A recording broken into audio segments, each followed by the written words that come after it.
First of all, Jasmine is safe, and she expresses her sincere thanks and gratitude to not only the people here in the Bay Area, but the people across this country and across the world who have offered their prayers and their support and their compassion as she transcends this ordeal. She is a new lady, and she's committed to a new course of conduct. She wants you to keep the spotlight on these men, these cops, these police officers who were in position of power, who are engaging in really a criminal enterprise. These same cops we know are responsible for the rioters, put them under the federal receivership. They're responsible for allowing young men to carry guns that assaulted John Bay, shot him 5 times, killed Chauncey Bailey. Now these same cops are engaged in a conspiracy to sex traffic 12-year-olds and 13-year-olds and 14-year-olds and under 18-year-old girls. This is a criminal enterprise. If it were a corporation, we would be indicting them under the RICO federal statutes of racketeering. This is totally not acceptable in our country, in our city, and it's not acceptable in any place in the world. Even the United Nations Charter, Article 1, under the Convention for the Rights of the Child, says any child under 18 is a child and deserves protection. So these cops have not only violated the laws of Oakland, the laws of the United States and the United States Constitution, including the 13th Amendment that prohibits slavery, but they've also violated the United Nations Charter on the Rights of the Child. Jasmine is going to receive major psychiatric treatment under the direction and expertise of Dr. David Spiegel, the head of psychiatry at Stanford. She's then going to go to school. She's going to get her GED. She's a very smart young lady. She spells every word in the dictionary correctly. And she now has her career goal set, as I've mentioned, on becoming a veterinarian. And we are going to help her survive this. I have represented several children who have been sex slaves. I even wrote a novel about it.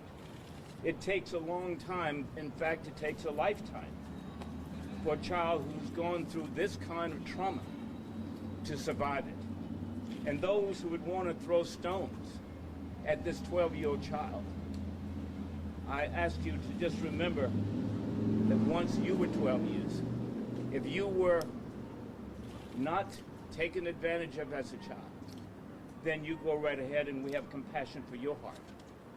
This was a child. She still is a child. Even though she has now reached the legal age of majority, she is still stuck at 12 years old because her childhood has been ripped away from her, has been stolen by those who have sworn on the Bible and raised their right hand to uphold the Constitution, to carry out the principle of serve and protect, who knew that they were dealing with the child, and yet they betrayed that trust, yet they violated the law. They violated their own oath.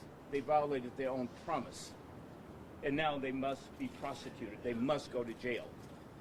There's no other option. If it was anyone else who had done that, they would go to jail, and these cops cannot have a pass on this kind of unacceptable, outrageous conduct. And if I should express my sincere outrage, please don't hold it against Jasmine. It is coming from me. I know what she's gone through. I know that other girls who go through this, some of them don't survive. And in order for Jasmine to survive, she needs your help. She do not need any kind of negative vibrations, or negative thoughts, or negative intention. She is not the problem. She's not to blame. Men are the problem. Men who've engaged in exploiting women for the last 10,000 years. And in order for it to change, men need to apologize for women. They need to offer that kind of spiritual reparation.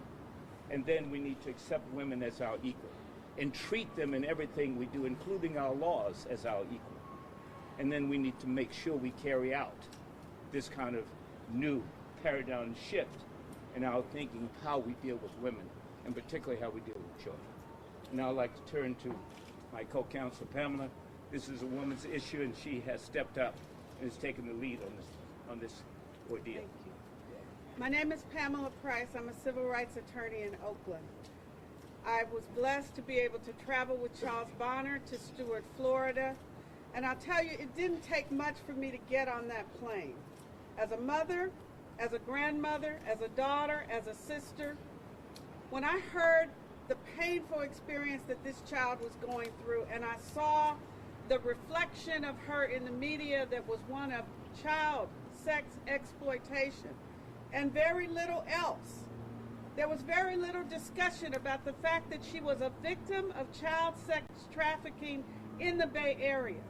And as a Bay Area citizen, I know that Jasmine is not the only one. I know that every night on the streets of East 14th in Oakland, every night in Richmond, every night in San Francisco, there are young girls who are being sex trafficked and commercially exploited. The most heinous part of what we learned in this situation was that it was our own police officers, law enforcement officials, not only who were engaging in the trafficking, not only who were tolerating and encouraging and condoning it, but our law enforcement officials who were supposed to hold people accountable. I stand before you as a citizen of the Bay Area, as a citizen of California, as a citizen of this country, who is deeply troubled by the lack of public trust that we have in our law enforcement officials. Public safety requires public trust. We have to know that the police are going to protect and serve. When a young girl is running away from a pimp on the street or trying to flee a life of exploitation and violence and fear, she has to know that when she goes to a police officer, that he's not going to take her to the back of the police car, that he's not going to take her to a room, that he's not going to tell her about his buddy who's interested in having sex with her. That's not what we pay police officers to do. And the appalling thing about what happened in this case is that our law enforcement officials became aware of this and they covered it up. That does not engender public trust. That does not let us know that our representatives, both on the street as law enforcement, or our representatives at City Hall, or our representatives in law enforcement agencies, are actually representing the people who elected them to serve. That's a problem. On September 1st, a coalition of groups came together and we issued a call to action. We wanted the governor to appoint and direct Kamala Harris to take jurisdiction over all of these investigations. Why? Because we felt there was a conflict of interest, because we felt that we needed to have the public trust restored by having an independent outside prosecutor take this over. Unfortunately, I do feel strongly that the results of the Alameda County District Attorney's investigation merely corroborates our worst fears. It tells us that yes, there was obstruction of justice at the highest levels. There was obstruction of justice that is not going to be prosecuted. There is a failure of communication and coordination amongst law enforcement agencies, where you can have one district attorney who says, I have evidence of wrongdoing by an officer of the law, but I can't prosecute him because he's not in my jurisdiction. And then when you look to that jurisdiction says, well, we don't have an open investigation. We're not investigating wrongdoing in our county. And I'm referring to Contra Costa County. And while I'm referring to Contra Costa County, let's talk about the Richmond Police Department. Yes, the Richmond Police Department, as you all know and have heard and have confirmed, made arrangements for this child. And she is a child. Make no mistake, 19 still has the word teen in it. And when you are a child victim of sexual trafficking starting from the age of 12, you remain a child as long as you are captured and caught in that situation. So they made arrangements. They suggested, they appointed, they designated this facility as a place for this child to go. And I will tell you on behalf of sex trafficking victims, survivors, people who deal with victims of child sex trauma, this facility was not an appropriate placement for her. They did not have the appropriate treatment options available to her. We went to Stuart, Florida, and we thank the people of Stuart, Florida for their hospitality, but every lawyer we talked to there told us this is the worst place to come and expect to find justice. Because if you get into the criminal justice system in Stuart, Florida, you're going to be charged with something. You're going to be convicted of something. One lawyer told us the joke is come to Florida on vacation, leave on probation. Ooh. We had to work hard to get Jasmine out of there and bring her back not on probation. We had to work hard to bring Jasmine back and put her in a safe location, in a safe space. Because anytime you have an announcement made that we believe that the officers of the law engaged in felony conduct, in inappropriate sexual conduct, for which they are going to be fired, suspended, and have their very livelihoods threatened, and you say that, and then you say, but we can't do anything about that unless and until the victim returns to California. We understood that this child's life was now under threat, and it remains under threat. And we would ask you as the media to respect her privacy, to respect our efforts to ensure her safety. That is the number one imperative right now, is to make sure that she is able and alive to testify in these prosecutions. And we call upon every district attorney as well as the California Attorney General to make sure that there are prosecutions. Prompt, effective, remedial action is a standard of the law. It should be the standard in criminal cases as well, and there should not be a double standard. I cannot commit a crime in Alameda County and get a note from the DA that says, I committed a crime. We know you committed a crime, but we'll get back to you after we know the witness is available. That's not how our criminal justice system works for most people. It should not work that way for police officers who have engaged in the most heinous violation of the public trust. Public safety requires public trust. And that's true, again, whether you're the officer on the street or the mayor of this city. And so we reject efforts by the mayors of Oakland or San Francisco or Richmond to validate and justify what these officers have done and the handling of these investigations and the prosecution of these individuals. We know that Jasmine is not the only one. We know that she was trapped and trafficked from the time she was 12. We know that there are 12-year-old girls and 14-year-old girls and 15 and 16-year-old girls out there now who are watching what we do. And that's why I went to Florida, because I did not want another child on the street to think if I have the courage to come forward and tell what I am being subjected to, I don't want to be the one to go to jail. That is not how we should conduct our business in any one of the Bay Area cities. So we thank you. We thank the citizens of the Bay Area for all the support. In Stuart, Florida, the jail said they received over 100 calls asking about Jasmine, and it wasn't just you all. It really was the citizens of the Bay Area that are absolutely appalled.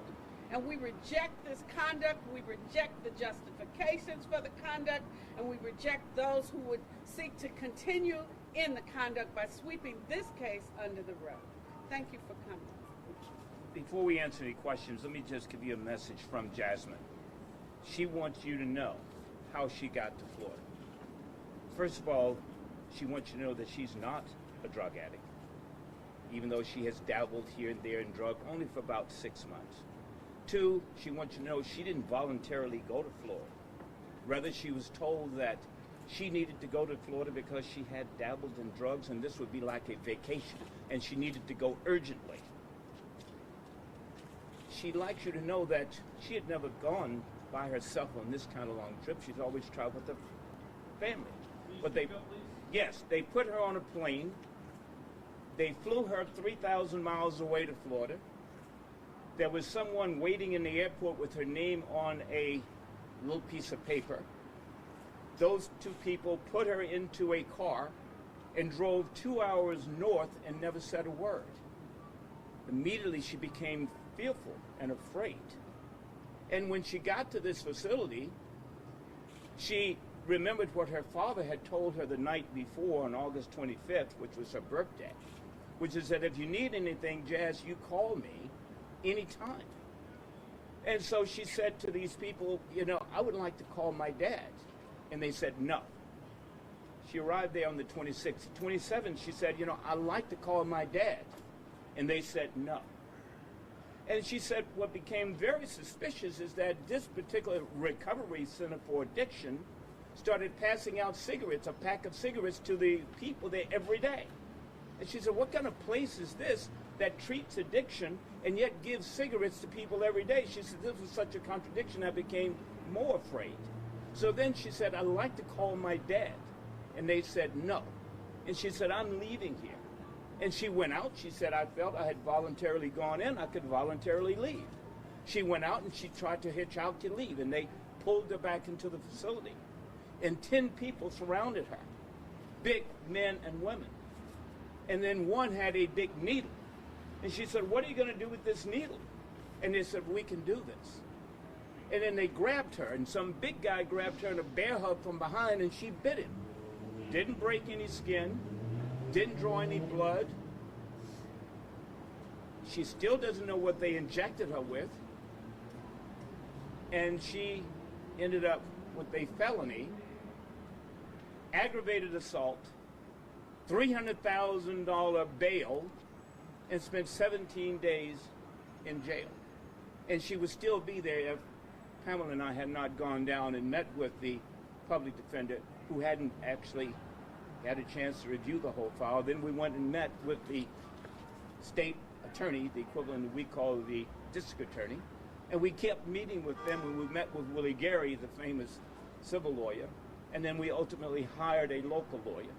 And through this persistent effort, we brought to their attention that this was not a security guard. The only reason apparently it was charged as a felony because of this misunderstanding that the person she bit was a, quote, security guard. And all the papers reported it as this person was a security guard.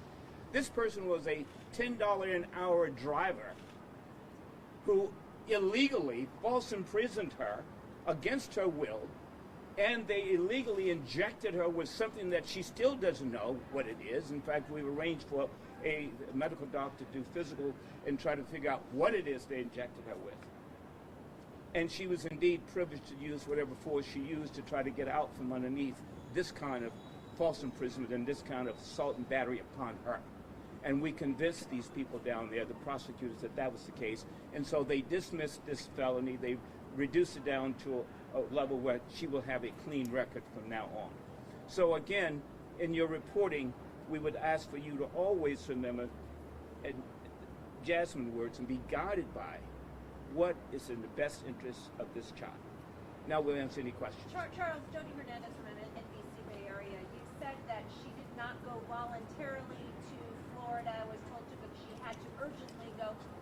Who made her go? Can you name some names? Sergeant Stonebreaker. Sergeant Stonebreaker with the Richmond Police Department, and you know there are about 6 or 7 Richmond police officers who should be prosecuted. Within days before the announcement was going to come out from District Attorney Nancy O'Malley, within days before this story broke, they were telling her she urgently needed to go, and it would be like a vacation. She's going to Florida. Now, Sergeant Stonebreaker. Sergeant Stonebreaker with the Richmond Police Department. That's his real name. Now you ask yourself, why would someone who's concerned about, quote, an addict send a person alone 3,000 miles away when we have the best treatment facilities right here in the Bay Area, Stanford, UC. We have all kinds of treatment facilities in California. We have the best of all kinds of health care. Why would you need to send them 3,000 miles away to someone, then get injected with some unknown substance, and then get charged with a felony? In the most conservative county there is. Even when we were up before the judge was having some kind of reluctance to accept the plea that we had worked out with the state attorney. The state attorney had to step in and say, indeed, Your Honor, we have agreed to this, and this is in the best interest of this child. And the judge then accepted our deal, which will allow her now to go back to her crime-free record that she had before she went there. She had never been arrested, never had committed a crime, never been charged of committing a crime, and except for this smear.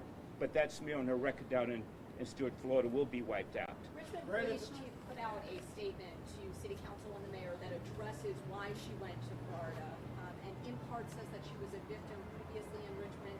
She qualified for a compensation fund, and that was how she went. And they even went as far as to say that the idea that they had sort of carted her off to Florida was a misrepresentation. Can you respond to that specifically? Well, that's his narrative. It is not consistent with the facts.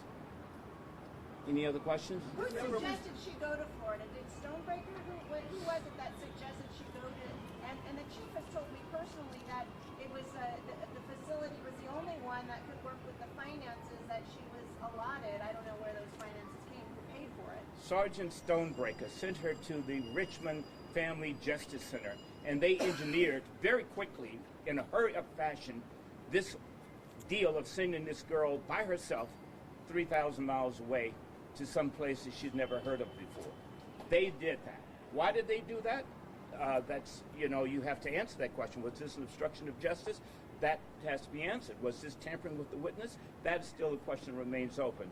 Did they want to dirty her up, to shut her up? I leave that for you and your investigation. I think that you're proper news. Pamela, can I just ask you to clarify when you said Hold on just a minute. you said earlier that you know that Jasmine is not the only one. Can you clarify you're saying in reference to the only one involved in sex trafficking with Oakland Police or Police Department, or the only one not the only one being sex trafficked, period? What I'm referring to is while we were in Florida, we were speaking to someone who resides in East Oakland. And she said, yes, I see those young girls out there every night. While we were in Florida, and I see them interacting with police officers. While we were in Florida, we were speaking to someone who lives in Richmond. And she said, yes, I just followed a police officer the other night who was interacting with a young girl on 23rd Street in Richmond, and I thought she clearly was in the life, and I clearly felt that his interaction with her was inappropriate.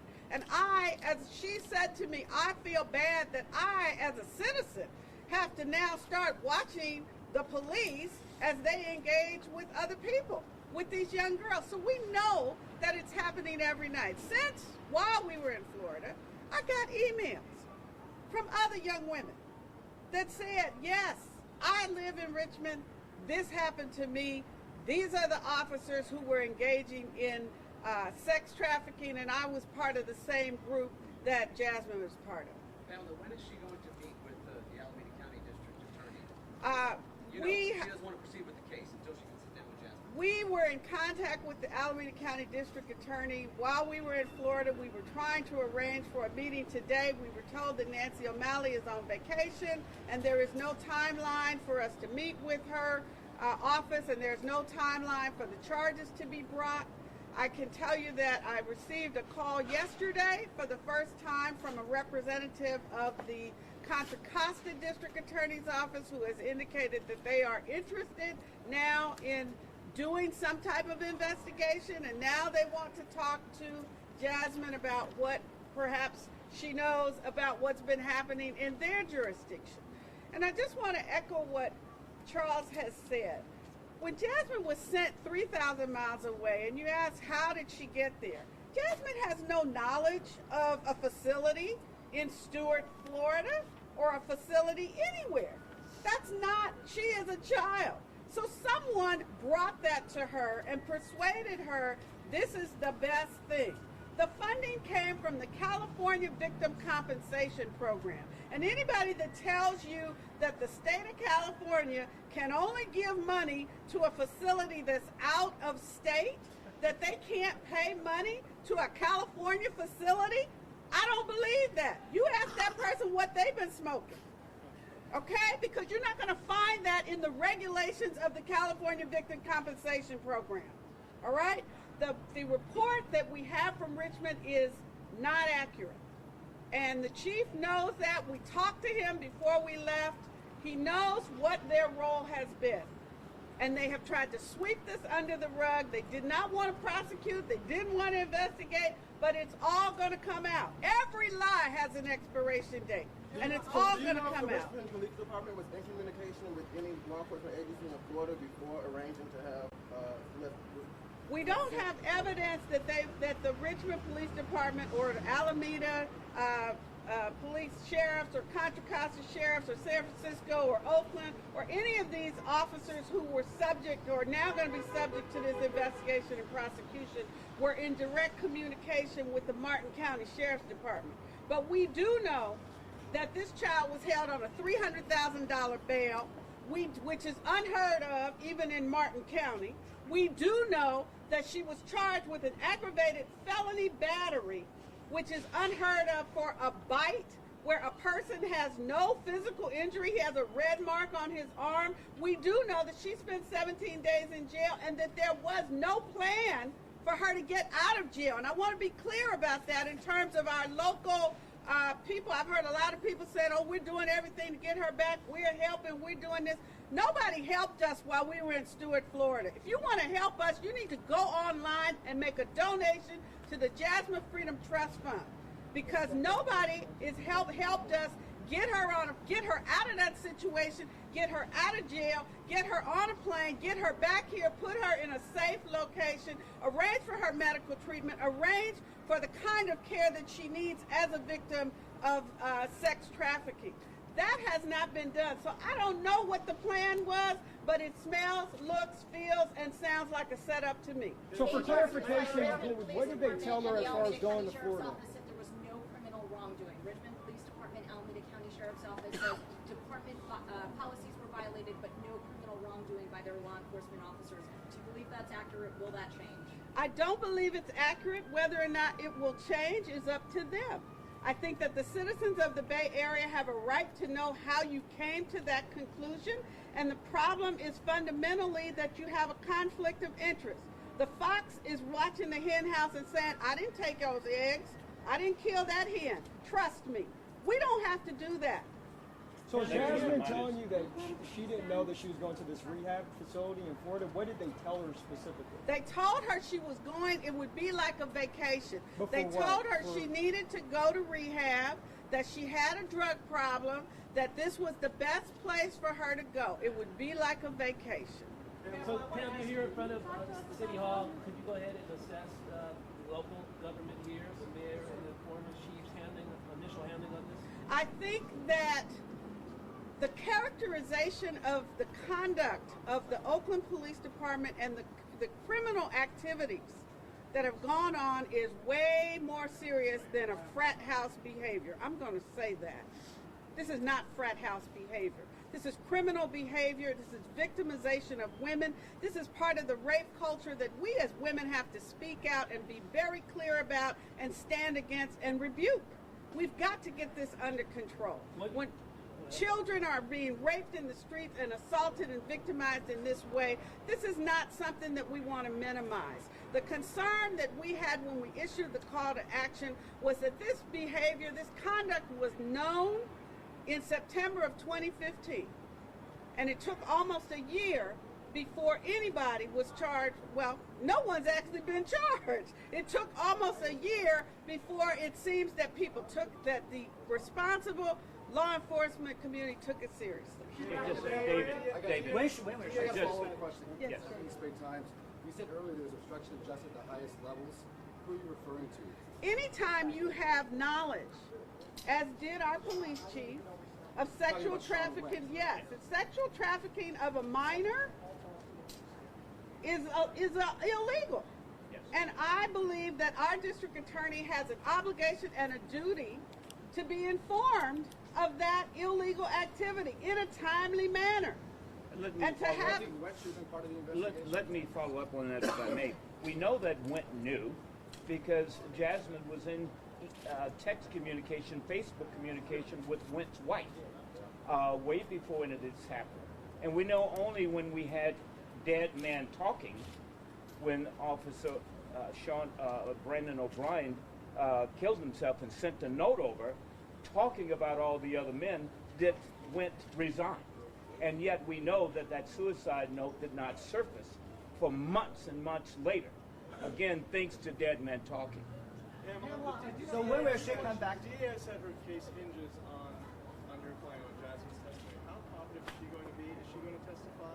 What do you see her role being? Jasmine will cooperate, and we understood that we needed to get her back here. We weren't going to give somebody a pass and say, well, the victim's locked up, so, you know, I guess the case goes away. That is not how justice should operate, and we had no expectation that it would operate like that. We brought her back safely. We intend to keep her safe. She is prepared to meet with Nancy O'Malley as soon as she gets back from vacation, or if she wants to have somebody else handle the business while she's gone, we're available to do that. How Jasmine is doing. We saw her in a suicide vest in jail. It's very stressful to go into jail under any circumstance. This has been quite an ordeal. Can you tell us how she's doing? At the point that Jasmine was taken to Martin County Jail, she was absolutely in crisis. If you can imagine